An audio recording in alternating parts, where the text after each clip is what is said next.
Well, howdy, y'all. Welcome to the video. Yeah, we're not going to be doing that. Don't worry. That's the one and only time I will ever try an accent because I am terrible at them. But welcome, ladies and gentlemen, to the Sheff United Way. Given the recent rumours and all of the suggestion and noise that's coming now that Prince Abdullah may be close to accepting an offer of significant investment into the club from a Silicon Valley-based investment group, I thought it was worth us doing a little bit of a talk about what could that mean for Sheffield United and more broadly, what is a Silicon Valley investment group? What does American investment in English football look like more broadly across the piece? And how can it help United? Now, we've not done a video on this yet because we are really keen to try and make sure that we only report the facts, that we're not just going out there and reporting information that we don't know if it's true, that's not validated. We want to know that when we're talking about this takeover, we're talking about something that will happen and that we're not stuck in the same situation we have been previously, where people might get carried away, for example. People might get excited and run away with the idea that 𝗍𝗍𝗶𝗲 will buy Sheffield United and there'll be a massive investment and it'll be great. We don't want to do that because we know these things can fall through. And so we've taken our time and we want to make sure that the videos that we're putting out there are the right ones for the situation. But let's start with the context and where are Sheffield United right now? What's the situation as we understand it?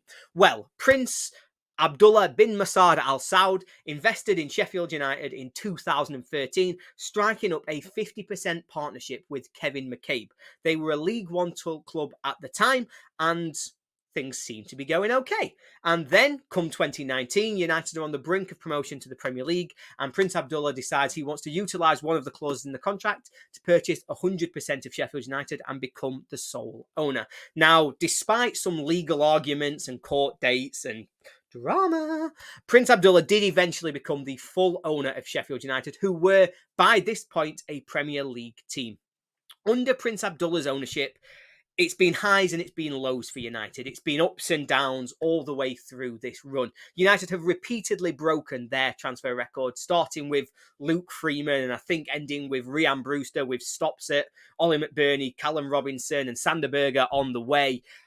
But we've also had the negatives. We've had some good spending where we've spent all of our Premier League money and thrown it up the wall. And then we've had moments where we have been completely and utterly skint. We've had 3 or 4 seasons where we've barely been able to sign any players or produce any net spend. And we have found ourselves under a transfer embargo. We found ourselves with a -2 point deduction for next season.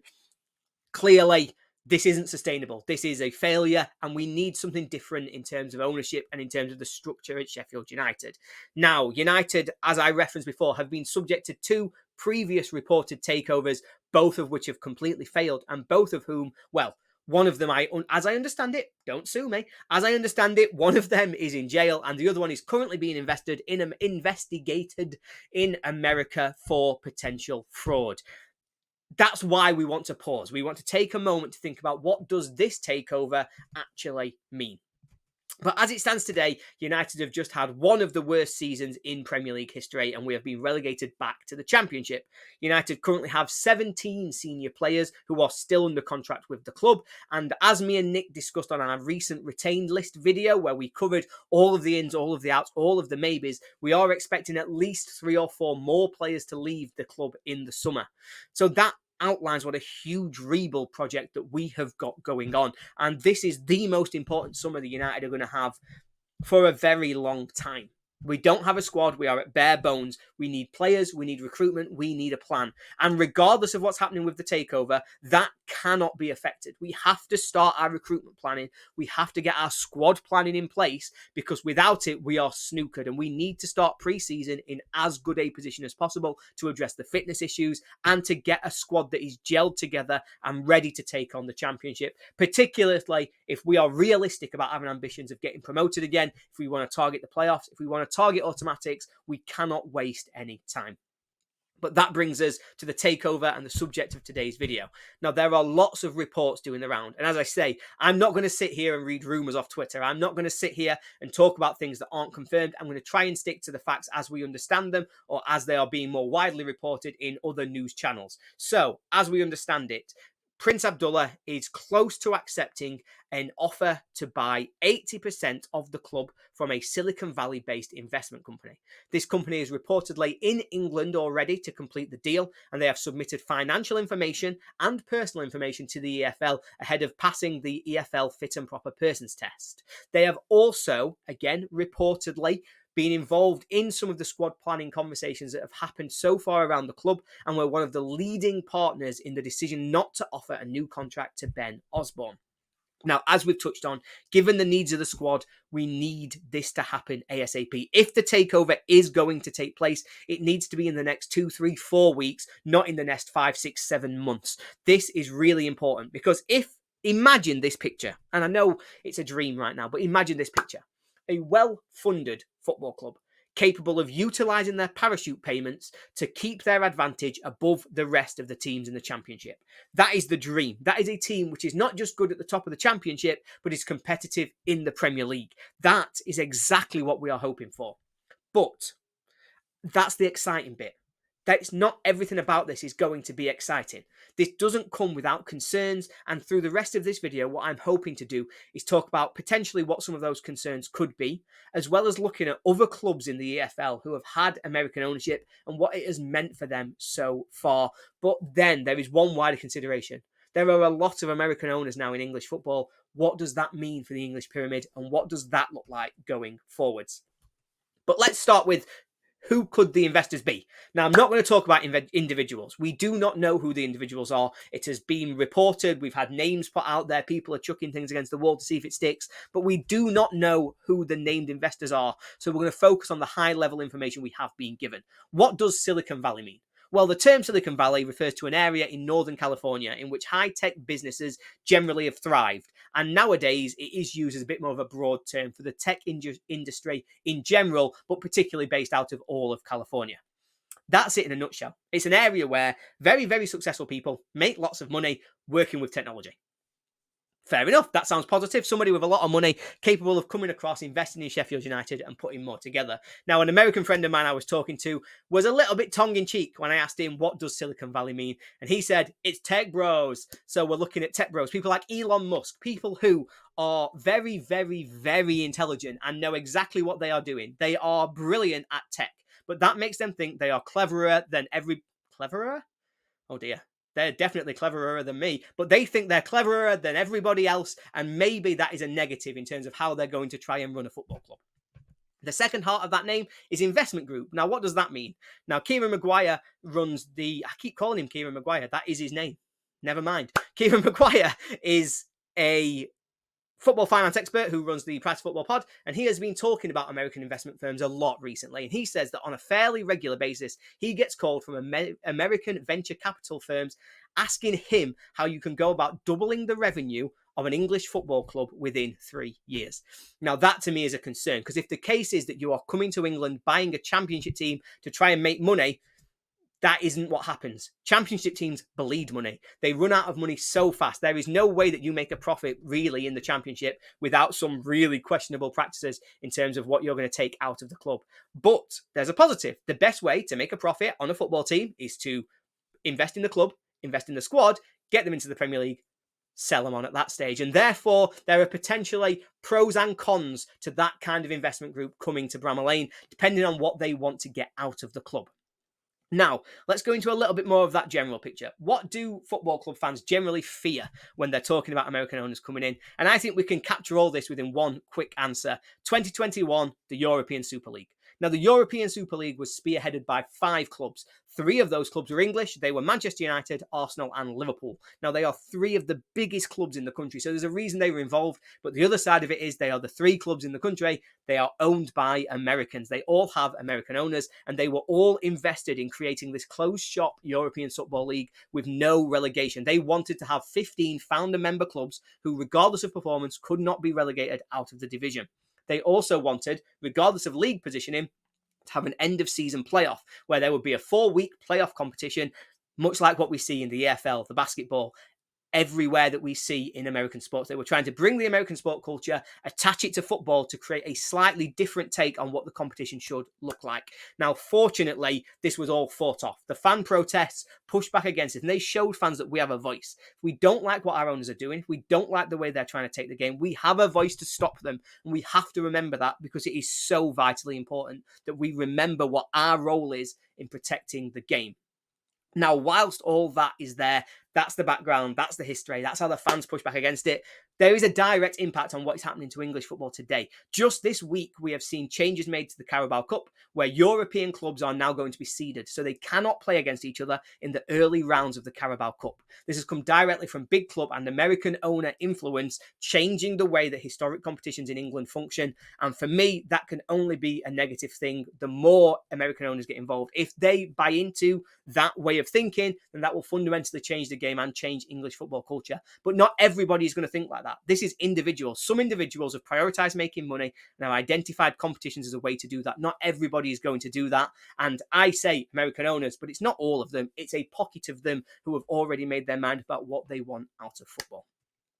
And so let's go a bit more deep dive into this. What do we know about American investors in clubs in the EFL? Now, currently, more than a third of professional football clubs in England have some form of US ownership. They range from minority individual ownerships in Norwich, in Cambridge, to individuals who own full clubs, like at Plymouth, Bournemouth, Arsenal. We also have, like the bit that might be relevant for United, consortium investments coming in the same way. Minority consortium investments, such as a Silicon Valley-based company called Silver Lake, and they own approximately 10% of Man City, as well as a wider investment in the City Football Group. And then you have the other side of that, the majority investment from one of these companies, such as the Clear Lake Capital, who run Chelsea and are doing so successfully. Yeah, nobody thinks that they're bonkers. So, as you can see, though, there is a range of different ways that American owners have come into the English game so far, and there is a range of ways they've influenced their clubs, and they bring with them both a wide range of success and a wide range of risks. And so let's go into some of these specific examples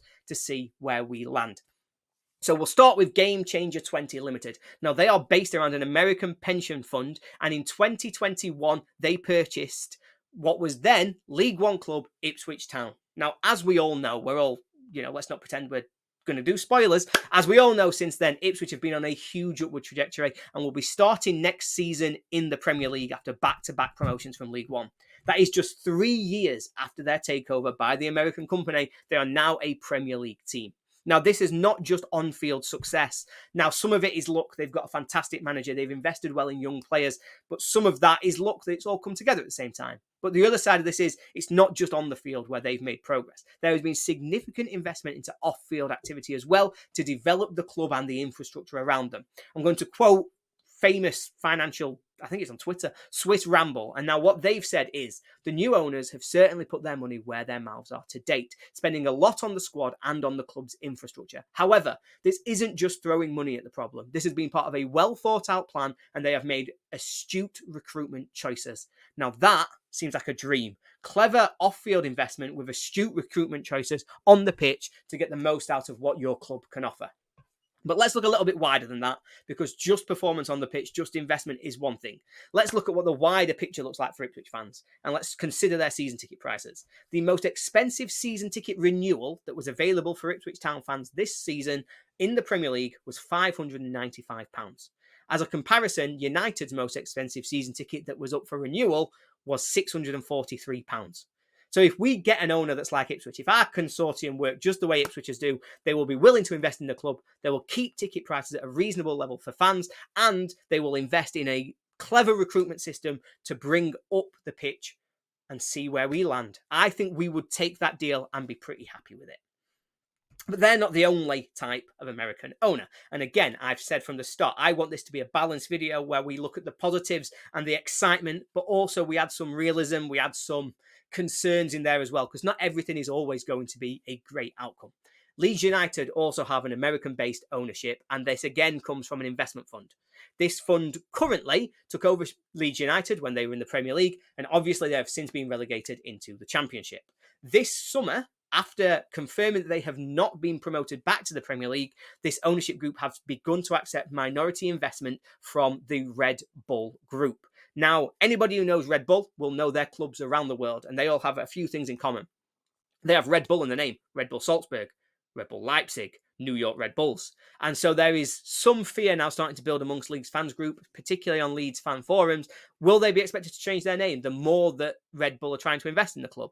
They all wear red. Will Leeds be expected to change their kit colour? Are they going to have to change their badge so it's got the Red Bull sign in it? What is it going to look like for Leeds if they are able to get an even bigger chunk of the pie? They're able to invest more and more in Leeds. And this is where it comes down to the cultural responsibility that owners have for football clubs to protect that history. And it sounds to me as though what's happening at Leeds right now is that their current owners do not want to protect that history, but instead are trying to make money out of the club and have identified a potential revenue stream of selling out to Red Bull. We already know what Red Bull do in terms of the history of clubs. Now, what Leeds fans will be hoping for, I think what all football fans will be hoping for, is that the sort of independent regulator that the government have talked about coming in, paused for the election, but if maybe it comes back, if an independent regulator comes in, they will be able to stop these changes. They will be able to stop changes to the kits, changes to the badge, changes to the name. But we need to make sure that our owners are also committed to ensuring that this cannot happen and they're not willing to sell to just anybody, regardless of what it means for the future of the club.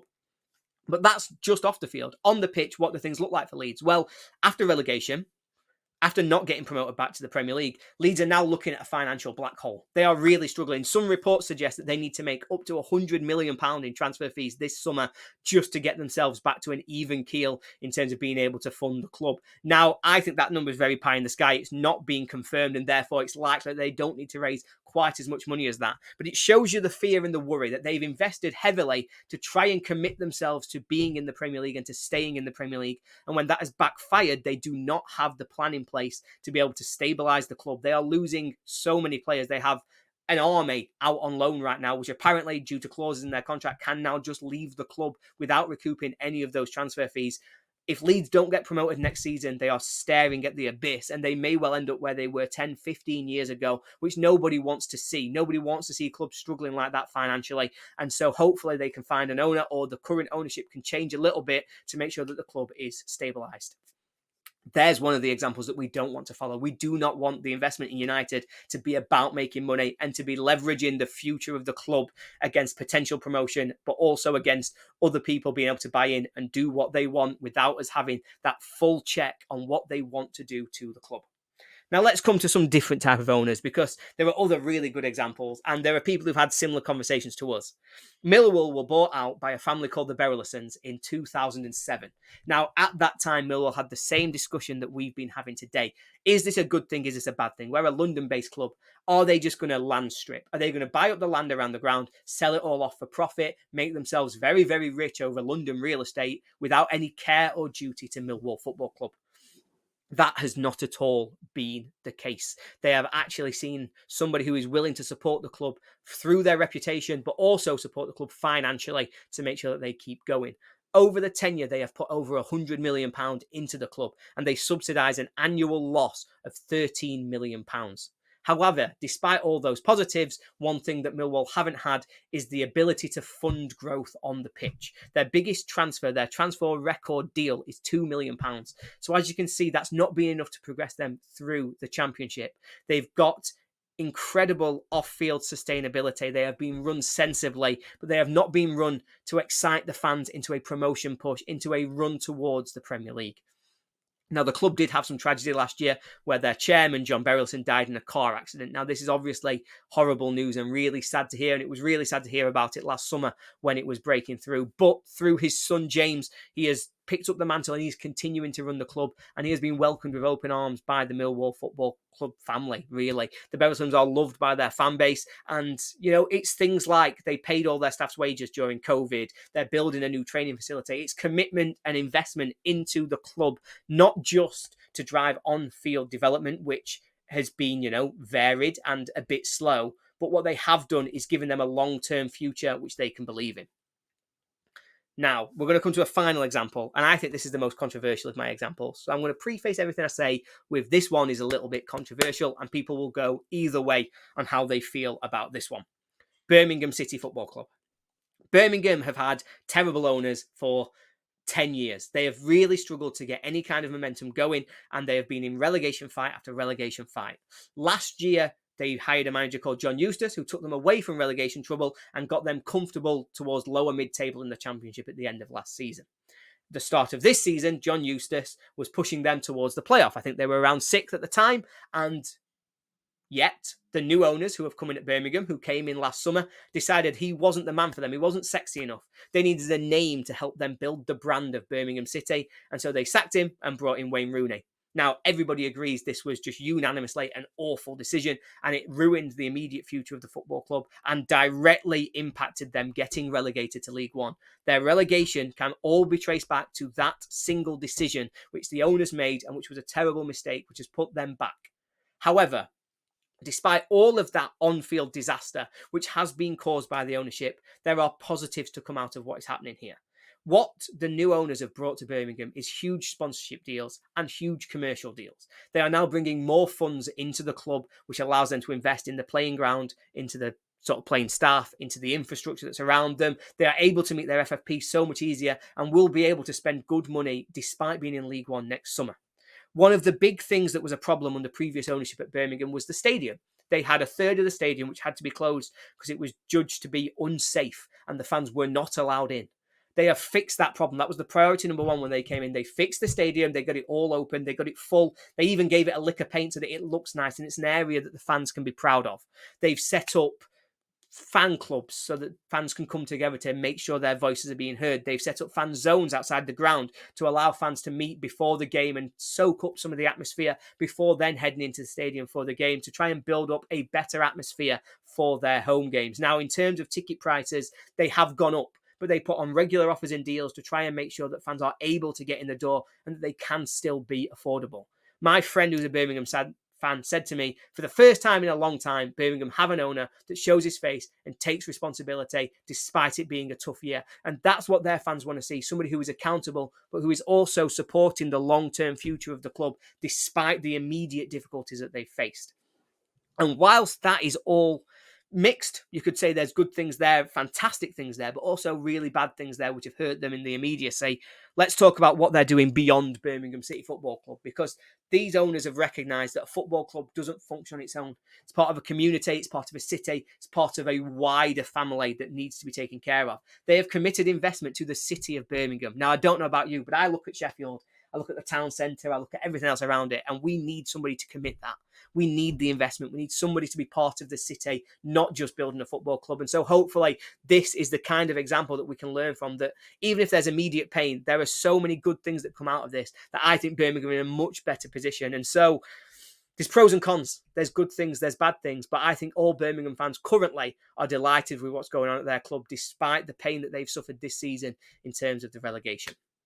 So after all that, what does it mean for United? Now, first of all, as you can see, we cannot put American owners into a bucket and say, this is what you're going to get. That's just not the way the world works. It's not the way football works. All nationalities, all owners, all people, all cultures, there is good and there is bad there. And we have to hope that the individuals involved in ours fall onto the good side. Now, we don't know who they are. We do not know the individuals, and therefore we are not in a position where we can judge them. But hopefully we end up with an owner such as Ipswich, who is willing to fund all of that development of the club, as well as driving forward improvements on the pitch. If we can't have an Ipswich, then a Millwall or a Birmingham, somebody who, despite maybe slow progress on the pitch, can deliver wider development of the club to ensure it's sustainable, so that we're not in transfer embargo, so that we're not suffering points deductions, so that we're not going the way of somebody like Bury. We want somebody to make sure that the club is sustainable and is capable of growing into a Premier League team, because I don't think we need that much to be a Premier League team consistently. We are not a million miles away, and the right owner with the right approach can make us a Premier League sort of competitive in the Premier League. We can be Crystal Palace. We can be somebody like Brighton. This isn't just we want to go up, come down, go up, come down. We could build ourselves into an established Premier League team with not that much work around it. We just need the right owner at the right time, and now is the right time. But of course, we've talked about Leeds, and there are countless other examples where owners don't quite work out, where they don't have the right interests of the club at heart, and where they don't push the club forward on or off the field. And that is exactly what we have to guard against, and what we have to make sure that we take into consideration as we're having these conversations. Until we know who the owners are, until we know the individuals involved, we cannot know what their intentions are for the club. And therefore, we have to make sure that we are considering this discussion and these conversations so we know what we want and can influence a new owner to deliver that for us. Ultimately, that is what decides this success. It's who is the individual and how much influence can the fan put on them to make sure that they give us what we want for Sheffield United. We want them to buy into the club, the fans, the community. We want them to know what it is to be part of Sheffield United and to be part of Sheffield the city, not just how they want to come in, make as much money as they can and run away. And so with all that, this could be such an exciting time for United. This could be everything that we want. This could be the dream takeover that we want.